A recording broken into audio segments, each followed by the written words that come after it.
ഈശോമിശിഹായിക്ക് സ്തുതിയായിരിക്കട്ടെ.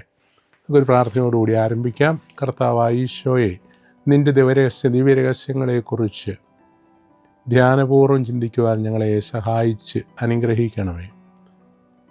അദ്ദായിയാൻ മാറിയുടെ അനാഫ്രയിൽ 2ഉം 3ഉം പ്രണാമജപവൃത്തങ്ങളെക്കുറിച്ച് പരിചിന്തനം ചെയ്യുവാൻ ആഗ്രഹിക്കുന്ന ഞങ്ങളെ പരിശുദ്ധാത്മാവിൻ്റെ ശക്തിയാൽ നിറയ്ക്കണമേ. അയോഗ്യദാസനായ എൻ്റെ അധരങ്ങളിലൂടെ അങ്ങ് തന്നെ സംസാരിക്കണമേ. ഈശോയെ കൃപയായിരിക്കണമേ, അനുഗ്രഹിക്കണമേ. സകലത്തിൻ്റെയും നാഥ എന്നേക്കും ആമേൻ. ഈശോയിൽ പ്രിയപ്പെട്ടവരെ, നാം ഇന്ന് അദ്ദായിയാൻ മാറിയുടെ അനാഫ്രയിലെ 2ഉം 3ഉം പ്രണാമജപവൃത്തത്തെക്കുറിച്ചാണ് ചിന്തിക്കുന്നത്. 2ാമത്തെ പ്രണാമജപവൃത്തത്തിൻ്റെ കുശാപ്പ. ആ കുശാപ്പയിൽ പ്രധാനമായും ദൈവവിചാരത്തിന് നിരക്കാത്ത കാര്യങ്ങൾ തൻ്റെ ഉള്ളിൽ നിന്ന് നീക്കിക്കളയണമേ എന്ന് പ്രാർത്ഥിക്കുകയാണ്. അസൂയയിൽ നിന്ന്, വിദ്വേഷത്തിൽ നിന്ന്, വഞ്ചനയിൽ നിന്ന്, ദുഷ്ടതയിൽ നിന്നെല്ലാം ഹൃദയത്തെ മോചിപ്പിക്കണം എന്ന് പ്രാർത്ഥിക്കുകയാണ്. ആത്മവിശുദ്ധീകരണത്തിനായിട്ടുള്ള പ്രാർത്ഥനയാണിത്. അതിനുശേഷം തമ്മിലും മറ്റുള്ളവരുമായി സ്നേഹവും ഐക്യവും ഉളവാക്കണം. സ്നേഹത്തിലും ഐക്യത്തിലും സമൂഹം ജീവിക്കണം. സ്നേഹത്തിലും ഐക്യത്തിലും ജീവിക്കുന്ന ഒരു സമൂഹമാണ് ഈശോയുടെ സഭ, ഈശോയുടെ ഭൗതിക ശരീരത്തിലെ അംഗങ്ങൾ. ഈശോയുടെ ഇഷ്ടമനുസരിച്ച് ജീവിക്കുന്നവരാണ് അവർ. സഹോദര സ്നേഹം അത് വാസ്തവത്തിൽ ദൈവസ്നേഹത്തോടു കൂടെ നമ്മൾ കാണുന്ന കാര്യമാണ്. ചുരുക്കത്തിൽ വീണ്ടും പ്രാർത്ഥിക്കുന്നു, ഈ ഒരു ചൈതന്യത്തിൽ ഈ ദിവ്യരഹസ്യങ്ങൾ യോഗ്യതയോടെ പരികർമ്മം ചെയ്യുവാനുള്ള കൃപ ആരാധനാ സമൂഹത്തിന്, പുരോഹിതന് ലഭിക്കുന്നതിന് വേണ്ടി. അതാണ് ഈ കുശാപ്പ പ്രാർത്ഥനയിലെ പ്രധാന ചിന്തകൾ. അതിനുശേഷം പ്രണാമ ജപത്തിലേക്ക് നീങ്ങുകയാണ്. പ്രണാമ ജപത്തിലേക്ക് നോക്കുമ്പോൾ ദൈവത്തെ സ്തുതിക്കുവാൻ, ദൈവത്തിന് ആരാധന അർപ്പിക്കുവാൻ നമ്മൾ കടപ്പെട്ടവരാകുന്നു. കാരണം പറയുകയാണ്, അവിടുന്ന് സൃഷ്ടിക്കുകയും രക്ഷിക്കുകയും പരിപാലിക്കുകയും ചെയ്യുന്നവനാണ്. അതുകൊണ്ട് തന്നെ അവിടുന്ന് സ്തുതി അർഹിക്കുന്നു. അതെ, ഈ ഒരു ബോധത്തിലാണ്, ഈ ചിന്തയിലാണ് വാസ്തവത്തിൽ ആരാധനാ സമൂഹം ഇവിടെ ഒരുമിച്ച് കൂടിയിരിക്കുന്നത്. വീണ്ടും ഈ പ്രണാമയോഗത്തിൽ പറയുകയാണ്, സ്വർഗവാസികളോട്, അഗ്നിമയന്മാരോട്, അരൂപികളോട് കൂടെ ചേർന്ന് ദൈവത്തെ സ്തുതിക്കാനുള്ള കൃപയ്ക്ക് വേണ്ടി. നമുക്കറിയാം, മാലാഖമാർ ദൈവത്തെ അനവരതം പാടി പൊഴുത്തുകയാണ്. അവരോട് കൂടെ ചേരാനുള്ള അനുഗ്രഹത്തിന് വേണ്ടി പ്രാർത്ഥിക്കുന്നു. ദാനിയേലിൻ്റെ പുസ്തകം 7-ാം അധ്യായം 10-ാം വചനത്തിൽ നമ്മൾ കാണുന്നുണ്ട്, 1000 അവിടുത്തെ മുൻപിൽ സേവിച്ചു, 10,000 അവിടുത്തെ മുൻപിൽ നിൽക്കുന്നു. യെശയ്യായുടെ പുസ്തകം 6-ാം അധ്യായം 3 മുതലുള്ള വചനങ്ങളിലും നമ്മൾ ഈ ചിന്ത കാണുന്നുണ്ട്. അപ്പോൾ അഗ്നിമയന്മാരോടൊപ്പം നമ്മുടെ സ്തുതികൾ കൂടി കൂട്ടിച്ചേർത്ത് നമ്മുടെ പ്രാർത്ഥന കൂടുതൽ അനുഭവേദ്യമാക്കുവാനുള്ള കൃപയ്ക്കായിട്ടാണ് ഇവിടെ പ്രാർത്ഥിക്കുന്നത്. വീണ്ടും ഈ ഒരു പ്രണാമ ജപം അവസാനിക്കുന്നത് കാനാനയോടുകൂടിയാണ് പതിവ് പോലെ. അവിടെ ഒന്നായി ഉച്ചസ്വരത്തിൽ അവർ തിരുസന്നിധിയിൽ അനവരതം സ്തുതിഗീതങ്ങൾ പാടുന്നു എന്ന് കരമുയർത്തിക്കൊണ്ട് ഈ പ്രണാമ ജപത്തിൽ കാണുന്ന ചിന്തകളുടെ ഒരു കൺക്ലൂഷനാണ് അവിടെ കാണുന്നത്.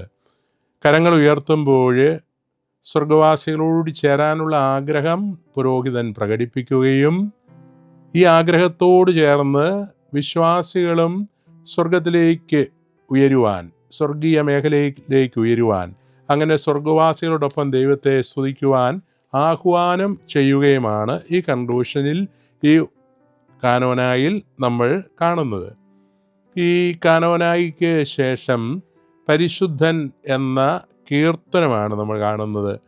പരിശുദ്ധൻ ഈ കീർത്തനത്തിൻ്റെ ആദ്യ ഭാഗത്ത് ദൈവത്തിൻ്റെ മാലാഖമാർ, അരൂപികൾ ദൈവത്തെ പാടി സ്തുതിക്കുന്ന കാര്യമാണ് അനുസ്മരിക്കുന്നത്.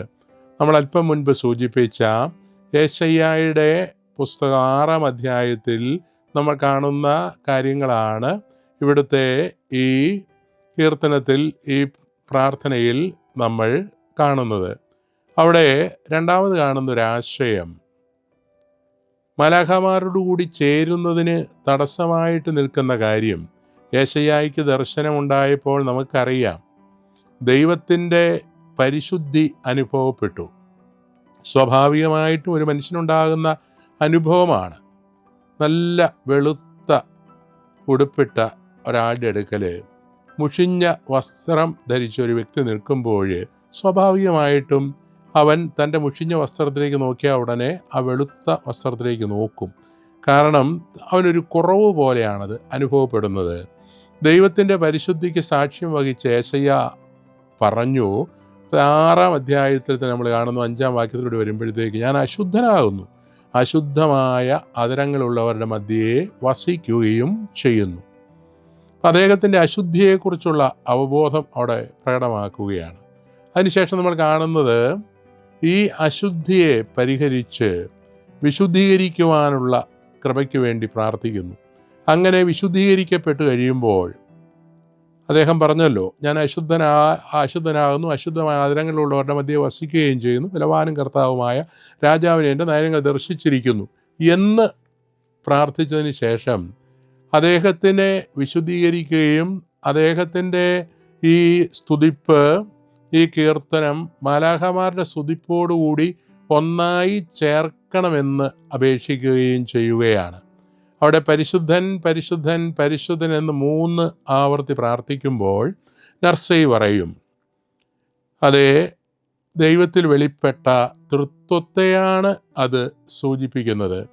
പിതാവിനെയും പുത്രനെയും പരിശുദ്ധാത്മാവിനെയും ഓർത്തുകൊണ്ടാണ് 3 പ്രാവശ്യം പരിശുദ്ധൻ എന്ന് ഇവിടെ പ്രാർത്ഥിക്കുന്നത്. നമുക്കറിയാം, ഇവിടെ ജോർജോ ഫറബേലിൻ്റെ ഭാഷ വളരെ ശ്രദ്ധേയമാണ്, വ്യാഖ്യാനം. അദ്ദേഹം പറയും, സ്വർഗവും ഭൂമിയും ഒരു സഭയായി തീർന്നിരിക്കുന്നു. സ്വർഗം സ്വർഗമല്ലാതായി തീർന്നിരിക്കുന്നു, ഭൂമി ഭൂമി അല്ലാതായി തീർന്നിരിക്കുന്നു. സ്വർഗം ഭൂമിയുടെ സ്വർഗമായിത്തീരുന്നു, ഭൂമി സ്വർഗത്തിൻ്റെ ഭൂമിയായിത്തീരുന്നു എന്നാണ് അദ്ദേഹം പറയുന്നത്. വാസ്തവത്തിൽ ഇവിടെ ദൈവമേഖലയുടെ ആ അനുഭവം, ദൈവസാന്നിധ്യത്തിൻ്റെ ആ വിചാരം ഇവിടെ പൂർണ്ണമായിട്ട് അനുഭവിക്കുന്ന ഒരവസ്ഥയിലേക്ക് വരികയാണ്. 3-ാം പ്രണാമ ജപത്തിലേക്ക് പ്രവേശിക്കുന്നതിന് മുൻപ് ഈ കീർത്തനം പാടുകയും ഈ അശുദ്ധനാണെന്ന ചിന്ത വരികയും ചെയ്യുമ്പോൾ സ്വാഭാവികമായിട്ടും കടന്നു വരുന്നൊരു ഭാവം അയോഗ്യതയെക്കുറിച്ചുള്ള ചിന്തയാണ്. അതുകൊണ്ട് തന്നെ പ്രാർത്ഥന സ്വാഭാവികമായിട്ട് അവിടെ കടന്നു വരണം. ആ ഒരു ചിന്ത കൂടി നമ്മൾ സൂക്ഷിക്കുന്നത് നല്ലതാണ്. ഈ പരിശുദ്ധൻ എന്ന കീർത്തനത്തിലെ ഒരു ചിന്ത കൂടി നമ്മൾ ഓർക്കുന്നത് നല്ലതാണ്. വന്നവനും വരുവാനിരിക്കുന്നവനും എന്നൊരു പ്രയോഗമുണ്ട്. വാസ്തവത്തിൽ വെളിപാട് 1:4, 4:8 വന്നവനും വരുവാനിരിക്കുന്നവൻ. വന്നവൻ മനുഷ്യാവതാരം വഴി നമ്മുടെ ഇടയിലേക്ക് വന്ന ഈശോയാണ്. നമുക്കറിയാം, നമുക്ക് ഈശോ അനുഭവേദ്യമാകുന്ന പരിശുദ്ധ കുർബാനയിലാണ്. വന്നവൻ എന്ന് പറയുമ്പോൾ ഇത് രണ്ടും നമ്മൾ ഓർക്കുകയാണ്. ഒപ്പം യുഗാന്ത്യത്തിൽ പ്രത്യക്ഷപ്പെടാനിരിക്കുന്ന ഈശോയെയും ഓർക്കുകയാണ്. ഈ ഓർമ്മയ്ക്ക് ശേഷമാണ് ഞാൻ പറഞ്ഞല്ലോ 3-ാമത്തെ പ്രണാമജപ വൃത്തത്തിലേക്ക് കടന്നു വരുന്നത്. അവിടെ ഒരു കാര്യം കൂടി സൂചിപ്പിച്ചിരുന്നു. ഈ ചിന്തകൾ തുടർന്ന് വരുന്ന കൂശാപ്പയിലേക്കും അതിനുശേഷമുള്ള പ്രാർത്ഥനയിലേക്ക് സ്വാഭാവികമായിട്ട് നമ്മെ കൊണ്ടുപോകുന്നു. ഈ കൂശാപ്പ പ്രാർത്ഥനയിൽ നമ്മൾ ശ്രദ്ധിക്കുന്നത് ആദ്യ ഭാഗത്ത് തൃത്വത്തെ അനുസ്മരിക്കുകയാണ്. തൃത്വം വഴി എന്താണ് സംഭവിച്ചിരിക്കുന്നത്, തൃത്വത്തെ എങ്ങനെയാണ് നമ്മൾ അനുസ്മരിക്കേണ്ടത്. അവിടെ പിതാവിനെ ഓർക്കുകയാണ്. എന്നിട്ട് പറയാണ്, സകല പിതൃത്വവും അങ്ങിൽ നിന്നാകുന്നു, സകല പിതൃത്വവും അങ്ങിൽ നിന്നാകുന്നു എന്ന് പറയുമ്പോൾ നമുക്കറിയാം, ഭൂമിയിലെ പിതാക്കന്മാർ ആരും ഒറിജിനൽ പിതാവല്ല. കാരണം എന്താണ്? അവരുടെ എല്ലാം മുകളിൽ അവർക്ക് അപ്പന്മാരുണ്ട്. എന്നാൽ ദൈവത്തെ പിതാവെന്ന് വിളിക്കുമ്പോൾ ദൈവത്തിന് മുകളിൽ പിന്നെ ആരുമില്ല. സകല പിതൃത്വവും ദൈവത്തിലാവുന്നു. എന്നിട്ട് പറയാണ്, പുത്ര അങ്ങ് പരിശുദ്ധനാകുന്നു, സകലതും അങ്ങ് വഴി സൃഷ്ടിക്കപ്പെട്ടു. ഇപ്പോൾ പുത്രനിലൂടെ സംഭവിച്ച കാര്യം സൃഷ്ടിയാണ്. വീണ്ടും പരിശുദ്ധാത്മാവിനെ ഓർക്കുകയാണ്, അങ്ങ് പരിശുദ്ധനാകുന്നു, സകലതും അങ്ങ് വഴി പൗത്രീകരിക്കപ്പെട്ടു. പരിശുദ്ധാത്മാവിനാലാണ് സകലരും പൗത്രീകരിക്കപ്പെടുന്നത്. അങ്ങനെ ആദ്യ ഭാഗത്ത് തൃത്വത്തെ അനുസ്മരിക്കുകയാണ്. വീണ്ടും തൻ്റെ അയോഗ്യത ഏറ്റുപറയുന്നു. അവിടെ യെശയ്യാ പറഞ്ഞതുപോലെ തന്നെയാണ്, ഞാൻ അശുദ്ധനാകുന്നു, അശുദ്ധമുള്ള ആയ അധരങ്ങളുള്ളവരുടെ മധ്യേ വസിക്കുകയും ചെയ്യുന്നു.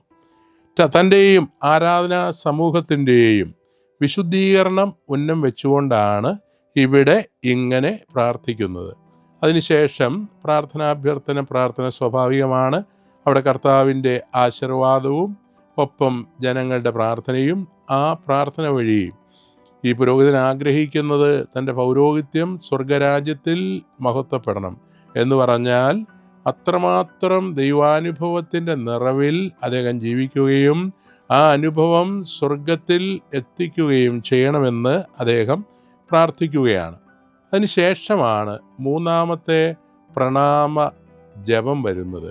ഈ വചനങ്ങൾക്ക് മുൻപും പിൻപുമായിട്ടാണ് ഈ മൂന്നാമത്തെ പ്രണാമ ജപം നമ്മൾ കാണുന്നത്. മൂന്നാമത്തെ പ്രണാമ ജപത്തിൽ പ്രത്യേകമായിട്ടും അനുസ്മരിക്കുന്നത് ഈശോയുടെ മനുഷ്യാവതാരത്തെക്കുറിച്ചാണ്, ഈശോയുടെ രക്ഷാപദ്ധതിയെക്കുറിച്ചാണ്.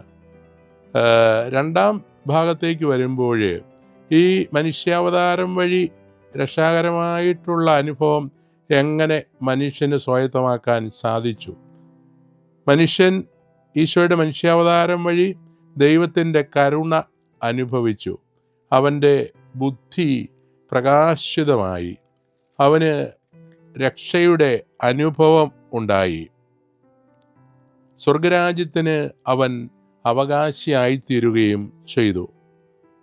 അതെ, ഇത്രയും ചിന്തകളാണ് നമ്മൾ ഈ മൂന്നാം പ്രണാമ ജപവൃത്തത്തിൽ കാണുന്നത്.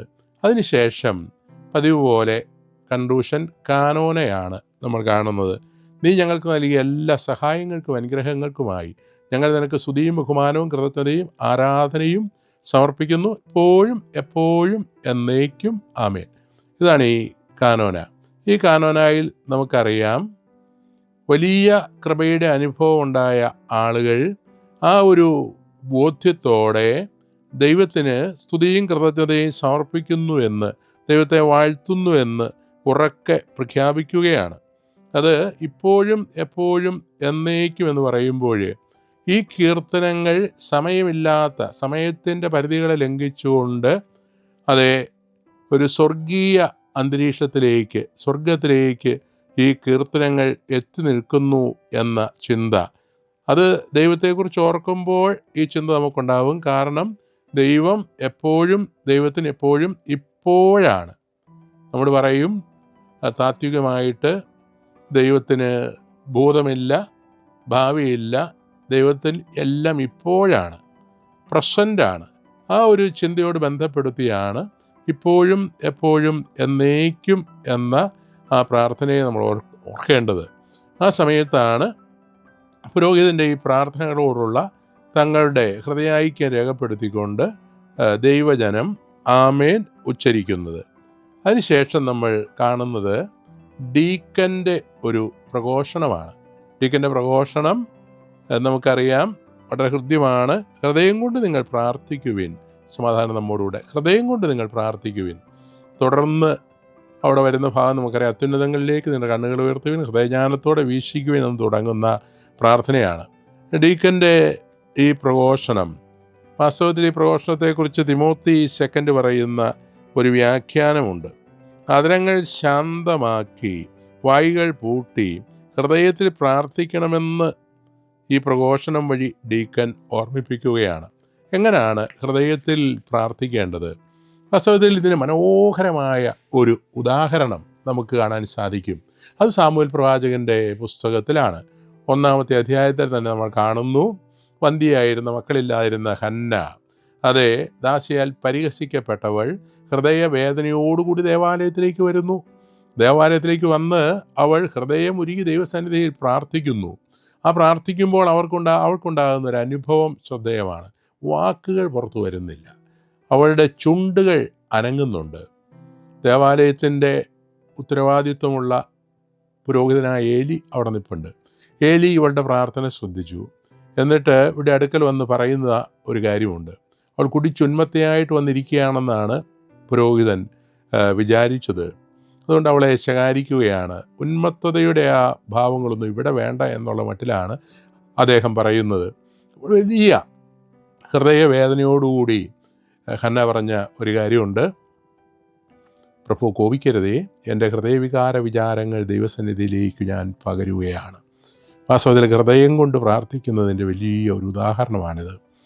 അതേ, ഹൃദയത്തിൽ ദൈവസാന്നിധ്യ സ്മരണ നിറഞ്ഞ് നമ്മുടെ എല്ലാ വേദനകളും എല്ലാ അസ്വസ്ഥതകളും ദൈവത്തിൻ്റെ സന്നിധിയിൽ പകരുന്ന ഒരനുഭവമാണ് ഈ ഹൃദയം കൊണ്ടുള്ള പ്രാർത്ഥന. സ്നേഹമുള്ളവരെ, നമുക്ക് ഇന്ന് ഇവിടെ അവസാനിപ്പിക്കാം. ഈശോ മിശിഹായ്ക്ക് സ്തുതിയായിരിക്കട്ടെ.